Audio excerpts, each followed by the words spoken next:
Hello, world, and welcome to the official first episode of At the Movies with Carlemile.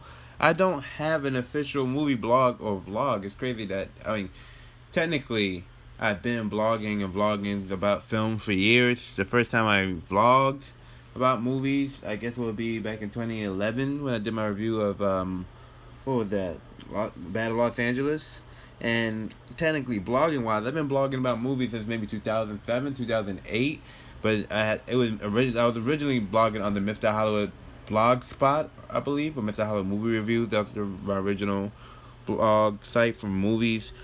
But I ended up signing into my photo bucket not too long ago, and it messed up all the images and the thumbnails. So now it's just a whole bunch of text and bad images. So it doesn't really work out no more. But for the longest, I've been telling myself I'm going to do a new movie related series. I want to do a series where I get to talk about films, I can talk about filmmaking, movie news, movie reviews, all of that jazz. And you've seen I have shows like Ask Carlemile or 3 Reasons Why This Movie Suck. I had 3 Reasons Why Hitman's Bodyguard suck, 3 Reasons Why Power Rangers suck, 3 Reasons Why All Eyes on Me suck. But I still was like, I need a new series where I really get to talk about films. So, here we are at the movies with Carlemile. Now, granted, I'm not at the movies where I'm doing this podcast. It's now 2 o'clock a.m., Wednesday, August 15, 2018.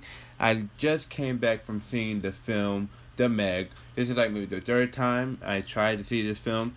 I will get into that later on to the show, but cause we got a lot of stuff we got to get into today. We got to talk about the new Arm trailer, the Green Book trailer, the What Men Want trailer. We got to talk about the Twilight Zone reboot. We got to talk what's going on with Moviepass, and we're going to talk as someone who's a subscriber. Me, I'm a subscriber to Moviepass, so if anybody's going to tell you what the deal with Moviepass, you might as well learn from somebody who would actually put money down for this. And then we'll get back to my review of the movie The Meg. So, today, GVN Releasing has debuted the official U.S. trailer for a conspiracy thriller titled Armed. Now, the reason why it got my attention is because the film is written, directed, and stars Africa. I'm sorry, guys. It's really late. The film is written and directed and stars the African-American, or sometimes he'll claim Afro-Mexican, actor Mario Van Peebles. And I'm a fan of Mario Van Peebles. I love films such as New Jack City, Posse, Panther. Those are actually my top 3 films by Mario Van Peebles. Oh, and Badass, the film that was based off of his father making the film Sweet Badass Song. And I met his father, Melvin, so shout out to Melvin Van Peebles. But in this film, he plays a U.S. Marshal struggling to put his life together after a raid gone wrong. A colleague reappears in his life and explains all the survivors of the unit are suffering the same symptoms and there may be a larger conspiracy at hand. The trailer don't look too great, but the story sounds like it could be interesting. The film also stars Ryan Guzman. You got Columbus Short in there, Laz Alonso. I wasn't sold too much on the trailer, but I love the director's work. I didn't like his last couple films. All Things Fall Apart, We the Party. I wasn't really digging those films lately, but we'll see how this one comes out. It's going to be in select theaters and video on demand September 14th. Another trailer I saw today, which I was really impressed by, was Green Book. Now, this film, if you see the trailer doesn't really explain why the film is called Green Book, but Green Book, back in the day, there used to be an actual book. I forgot the exact name. I have a copy of it on one of my hard drives, but there was a book that when, black folks were going out of town, the book would tell them exactly where was it safe for them to stop at. I always thought that story would have made a great suspense thriller, but we didn't get a suspense thriller. We got a road trip drama / comedy. The film is actually directed by Peter Farrelly, the co-director of comedies like Dumb and Dumber, There's Something About Mary, Me, Myself, and Irene. My favorite movie he did with his brother was Stuck on You. But this one is not like his other film. In this film, you got Tony Lip, who was played by Viggo Mortensen, who I always thought his greatest performance was in films such as what's the movie? I can't think of it now. Violence, A History of Violence, and what was that Russian movie? There was a movie. There was an. It's crazy. I brought this up so many times when I was talking about Red Sparrow, but now I can't think about it. Broken Promises, Eastern Promises. I always thought he was great in that, but he played the bouncer from an Italian American neighborhood in the Bronx, and he's hired to drive Dr. Don Shirley, played by I can never pronounce his name, Mahershala Ali, Academy Award winning Mahershala Ali, who's playing a world-class black pianist on a concert tour from Manhattan to the Deep South, and they must rely on the Green Book to guide them to a few establishments that were safer for African Americans. So through the film, they're confronted with racism, danger, and all the stuff, from unexpected humanity and humor as they're forced to set aside differences to survive and drive on the journey of a lifetime. The film looks good. It's Oscar bait. I definitely see that. I could definitely see Ali have another great performance. I didn't see him in Moonlight, but I've seen him in films such as Kicks, and I thought Kicks was a really great film. So I'm definitely planning on checking out Green Book. And another trailer I saw today, this will be the last thing we're going to mention about trailer today, was from Paramount Players. Paramount Players is a division from Paramount Pictures, and not really the actual full-out Paramount Pictures. Paramount Players is like a division for contemporary films for different, demographics. And from what I've been seeing so far, it's mostly been from an urban demographic. Paramount Players has pushed out a trailer so far. The first one was for Tyler Perry's Nobody's Fool, but, interesting enough, they're not presenting it as Tyler Perry presents Tyler Perry's Nobody's Fool. It's just Nobody's Fool. Paramount Players, BET Films, and Tyler Perry production. And now with this one, we got a Will Packer production, and Paramount Player just dropped the trailer for What Women Want. Now, What Women Want is actually, I don't know if it's a reboot or a remake of what. No, I'm sorry. Did I just say What Women Want? I meant to say What Men Want. But that's the name of the film. The film is called What Men Want. I'm actually thinking about the original film, What Women Want. But Taraji P. Henson plays a successful sport agent who's constantly boxed out of, from her male, she's always missing out on opportunities because of her male colleagues. So when she didn't get the promotion that she needs, she finds herself getting the ability to hear men's thoughts. Now, I've saw the original film plenty of times with Mel Gibson. I enjoyed the film with Mel Gibson. This film is nothing like the film with Mel Gibson. I saw the trailer and I was like, oh, this is nothing like that film. And that's actually a good thing. I enjoy it. I like how they got Erykah Badu in here. And Richard Roundtree. You got Tracy Morgan. The film was directed by the guy who directed The Wedding Planner, Bring It Down the House, Hairspray, Rock of Ages. And it's written by Nancy Myers, who I enjoy her work. Father of the Bride, Something Gotta Give, The Holiday. But I'm trying to figure out, how this. I mean, it looks like it's gonna be a good time. It's not gonna be. It doesn't look like it's gonna give me some new insights on, life. Like, we all know what men think, and it's not. And it would have been more interesting if they show, like, hey, some guys aren't thinking like everybody else. But from what it looks like, we're not. It's not that deep of a movie, But I'm not complaining. The film opens on January 11, 2019.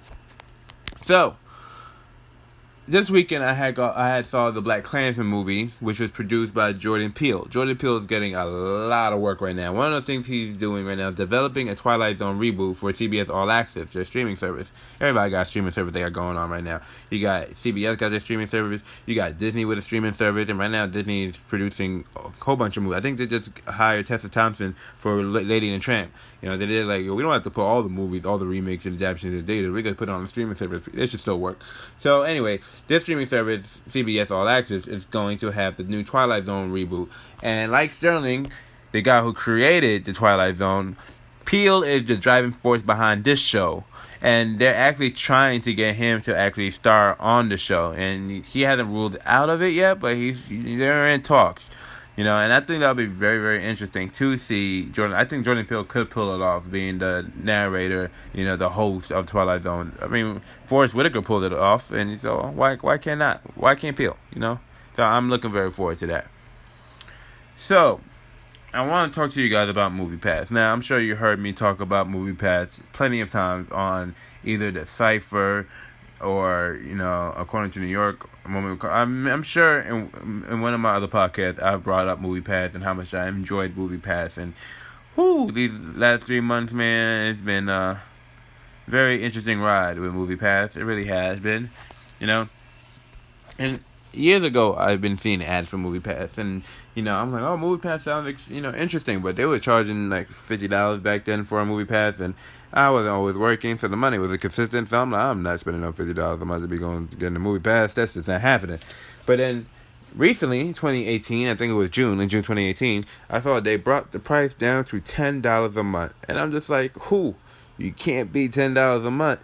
So best believe I joined. Now, the first time I got it, I had to wait for the card to show up. I didn't have the card, but I had my phone, which had the e-ticketing. So I had to drive all the way to Long Island, 11 miles away, to the Merrick Cinema, to see Han Solo. And to me, this area was like the middle of nowhere. It was so out of place. I literally got lost in the parking lot trying to find my way into the movie. That's why I was just like, I don't know where I'm at. But best believe it was not the last time I would have to go to Merrick to go see a movie. So finally, I get my card. It was like maybe 6 days later. I think I ordered my card maybe on Friday. I got it on the following Tuesday.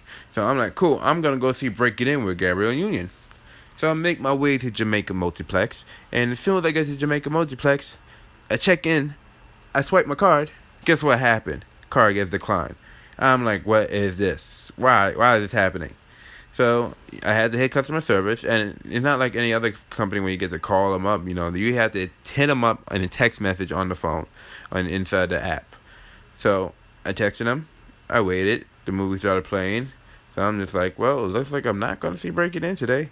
So I started walking to my car, and as soon as I got inside the car, I get a hit up, and I get the okay to go see the movie. I run back and go try to catch the movie. And then from there, I was in what I called the honeymoon stage. So every chance I got, I went to go see the movie. Then I think that following week, I think I saw Hotel Artemis.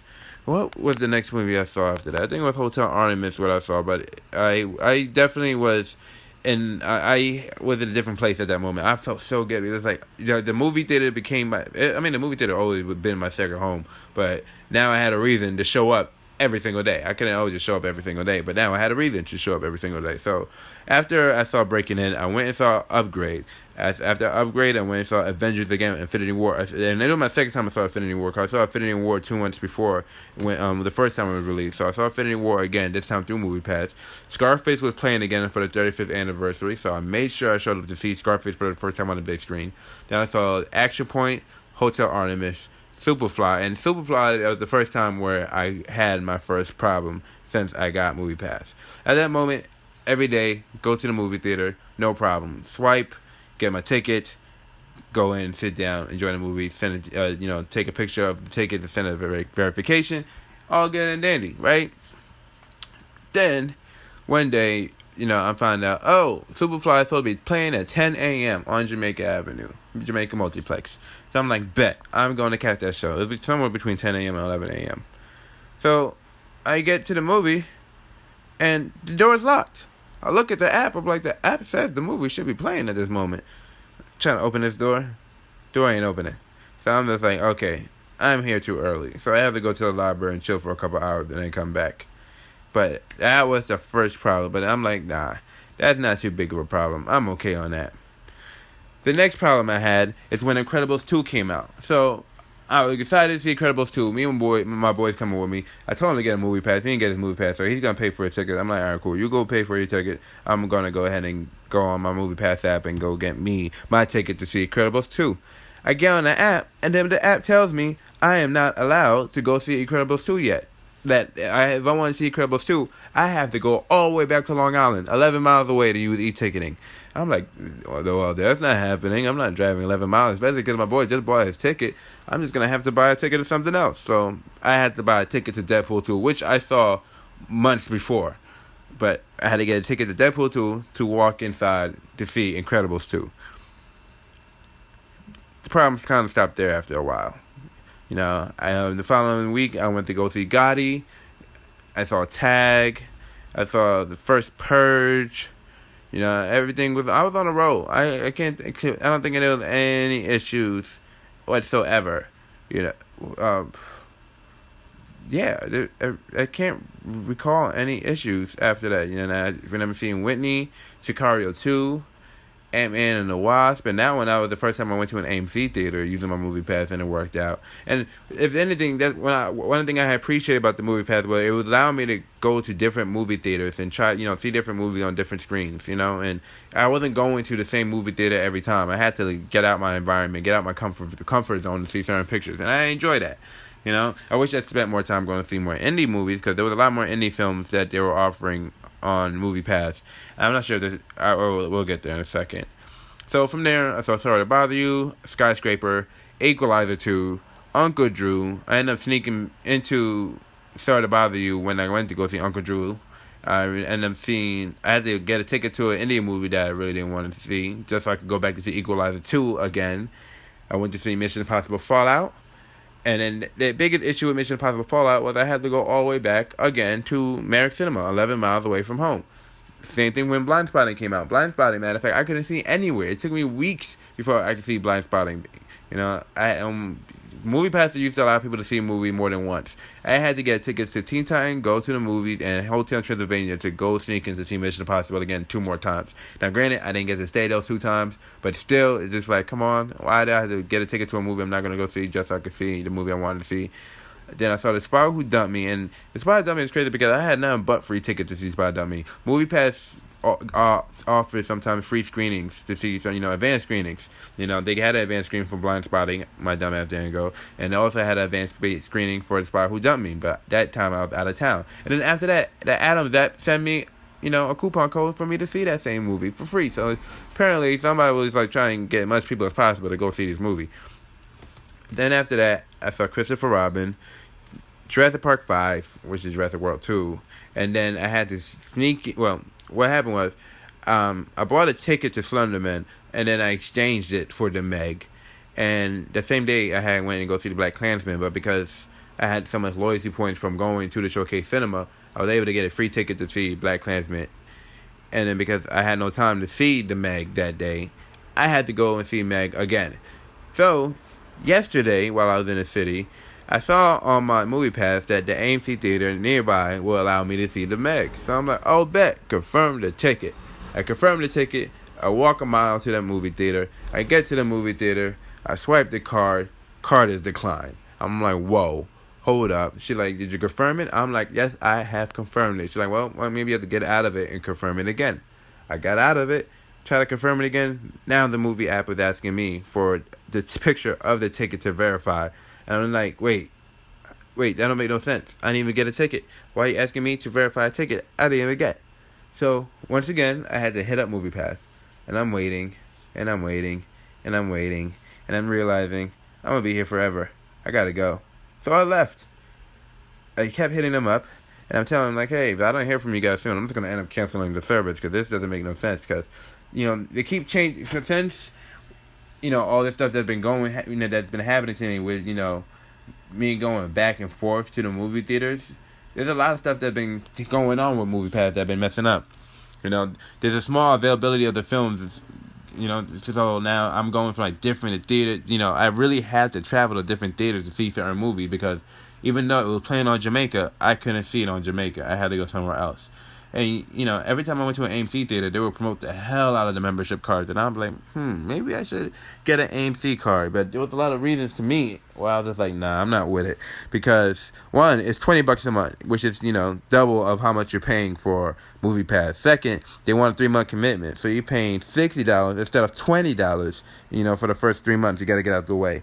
You don't get to see all the AMC movies. You do get Dolby Cinema, IMAX, Real D, 3D, and you don't get that at with Moviepass, but you don't get you don't get all the special events, which could be like the fan events, the Phantom events, and then I could at least got that with Moviepass. You know what I mean? And Moviepass will at least show movies like there's some movie theaters in New York like Nighthawk Cinema. They have these old movies like Brunch. They have these brunch movies events or whatever, and they play films like Purple Rain and AMC's not gonna get. I don't. That's special screenings. So, but you're able to see 3 movies every week. For $19.95 plus tax a month. So just like, maybe it's something I should check out. You know what I mean? And I'm just like, nah. I'm gonna hold on to Moviepass. Cause Moviepass is black owned, and you gotta support black owned businesses. So I'm just like, all right. I mean, Yes, guys, I know you see Mitch Lowe a lot. That's a white dude, but he's just the CEO. There's black owners, white workers, but it's no longer a reason for me to hold on to this business.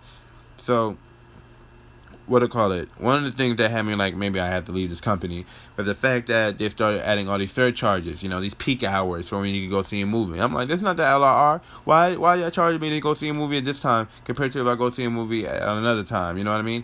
And then there was times where I go on my phone to go see a movie and then the screening stopped. And, it was like, oh, there's no more screenings in your area. Like, literally, I'd be like, all right, let me go on my phone. Oh, I can catch a 7 o'clock show? Bet. Let me get ready. 6:30. Look at my phone. No more screenings. Wait, what happened? 30 minutes ago, you said I could go see this movie. Not anymore. Now you got to go all the way to Merrick to try to catch it. Like, why? Why are you doing this to me? Why are you doing this to me? It was making it hard for me to plan my day because you never knew whether the movie was going to keep playing or not on your phone. Like, you had to catch the movie before the app stopped working. And like, I stopped calling my Moviepass and started calling my Merrick Pass. So, after a while, I'm just like, I don't know. I'm gonna hold on to this though. I enjoy this, and I want to be able to go see these indie movies or these old films and stuff like that. And then they started all this talking about changing the price. First, they were talking about $15 a month, and I was like, with the amount of movies that I see, $15 a month is still not bad. Not that bad. I'd be seeing like 20 movies on this thing, so a month. So it's like it's not that bad. And then they brought it down. They say, no, we're not changing the price. But you know what we're going to do? We're going to shrink the business model down. So instead of unlimited movies, you can see 3 films a month and only have 2 options every day. So, like, this week, the only option was, like, Mission Impossible and Slender Man. And I'm like, wait, why am I only getting 2 options a day? Like, every day I had option to see a whole bunch of movies. And now I'm only got the option to see 2 different movies a day. And I only can see 3 movies a month now. So, after what happened with me at AMC, I'm just like, I'm canceling. I can't do this anymore. I can't do this. So I canceled it yesterday. And last night, I found out that some users, even though they had canceled their Moviepass subscription, they had automatically opted into this new subscription plan where you only can see 3 films a month, where 2 options a day. And what they call it? They get a note at the bottom of the email that said that opt into the new plan will take priority over the cancellation. Many of the users are complaining that they can't re-cancel Moviepass and receive an error message when they attempt to do so. So I canceled it last night. I don't know. They're gonna try to pigeonhole me into my subscription plan because I'm still using my Moviepass right now because I got until at least the 27th. But I guess we will see. I will hope. They'll allow me to cancel my subscription. But if they don't, I will see what happens, because to be honest, I had second thoughts after I did it. Like, damn, I'm not going to be able to go see the indie joints. I'm not going to be able to see the small joints. I'm not going to be able to see the throwbacks. But at the same time, it's like, I got a job now. I could go pay for those. It's not that big of a deal. You know what I mean? I could just I'll pay out of pocket for those movies because, like I said, Nighthawk Cinema be having these events and, with Moviepass, you got to buy that stuff the day of and some of the stuff gets sold out. So you can't wait till the day of to go ahead and get those movies. Get the ticket to see those movies. Now, there's been times and stories I've heard that, Moviepass will reimburse you for paying for a movie ticket, but, it's not a chance I could really take these days. Especially when they over here are borrowing $5 million so people could go to the movies. Because during the summer, they lost so much money because of people like me going to the movies almost every single day that they had to borrow more money so that people could keep going to the movies. Because with Moviepass, these guys are basically paying for everybody's movie tickets. So they basically pay for like maybe 21 movies for me to see this summer, and I thank you guys for it. But with all these changes, I'm not comfortable. So we're going to see what happens. Maybe I might come back. Moviepass don't allow people to come back as soon as they unsubscribe, so I have 9 months before I could come back to Moviepass if this whole opting back in thing didn't happen for me. But I guess we'll see what happens. But if my plan is to move towards AMC and see how they work, and I'm gonna try to test all the movie subscription services and see how they work out. So, finally, we are at the review of The Meg. The Meg is the movie I saw this evening. Now, like I said, this is not the first time it's not the first time I tried to see the film The Meg. The first time I saw it was literally last Saturday when I went to go see The Black Klansman, and I will do a review for Black Klansman soon. But after seeing Black Klansman, I was like, I needed an escape. I needed to see a fun, entertaining movie, a good popcorn movie. And The Meg was definitely that movie. Now, because I had to go record the Freshest podcast that's played on FreshestRadio.com every Monday, 8 p.m., I was like, okay, I gotta get to work. I can't sit here and watch movies all day, especially because that's my second movie of the day. I was like, I just gotta see it another time. So, of course, you guys know I didn't get to see it in the city when I tried to see it at AMC at the Lowe's Theater. So today I had to go all the way back to Merrick again to go see this film. Now, The Meg is based off the science fiction horror of the same name. To me, I really had a good time when I was watching it the first time at the Showcase Cinema and Linden Multiplex. So I was like, I gotta go back. Now, The Meg, what I didn't get out of Jurassic World 2, or any of the Jurassic World movies since the second movie, I got out of this film. The plot follows a group of scientists who encounter a prehistoric 25 meter long megalodon shark.